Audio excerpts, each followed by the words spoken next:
Hivi unajua ni kwa nini kila inapofika kwenye mida ya saa 9 za usiku huwa unajikuta umefungua macho yako na unaanza kushangaa? Ushawahi kujiuliza ni kwa nini huwa ipo hivyo? Yaani inapokaribia around saa 9 au inapokuwa saa 9 kamili au saa 9 na dakika kadhaa, huwa unajikuta tu umefungua macho na unaangalia kushoto na kulia. Ni kama vile kwa kipindi fulani usingizi unakuwa umekata. Nipo hapa kukuelezea hiyo inamaanisha nini. Katika muda ule, wengi wetu huwa tunakosea na tunadhani kwamba ni muda wa kwenda kuparamia masufuria, kuangalia kuna nini kwenye friji, au kwenda tu kwenye washroom chooni, na baada ya hapo na kurudi ukiwa unashangaa. Hapana. Katika muda huo, malaika wa Bwana huwa anakuwa amekuamsha, na anakuamsha kwa kusudi moja tu, kwamba uombe.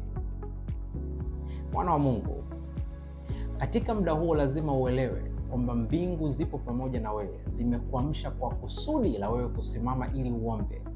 Na kama ukiweza kutii hiyo sauti, nawe ukachukua hatua na kuomba, tazama jinsi ambavyo siku hiyo itakavyokuendea. Utashangaa sana. Utashangaa kwamba imekuwa ni siku ya baraka sana.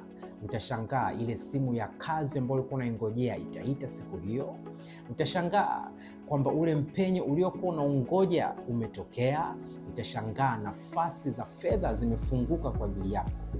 Lakini hiyo itatokea tu kama utatii na kuomba muda ule unaposhtuka.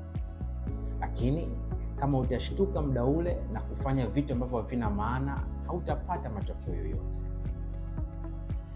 Hivyo mwana wa Mungu, fanya hivyo na kisha uone jinsi ambavyo baraka zitakavyoandamana pamoja na wewe siku hii.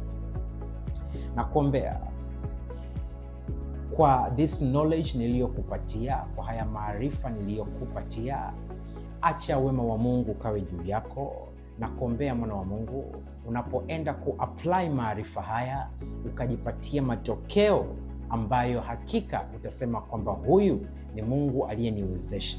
Katika jina la uweza la Yesu Kristo. Amen. Shalom.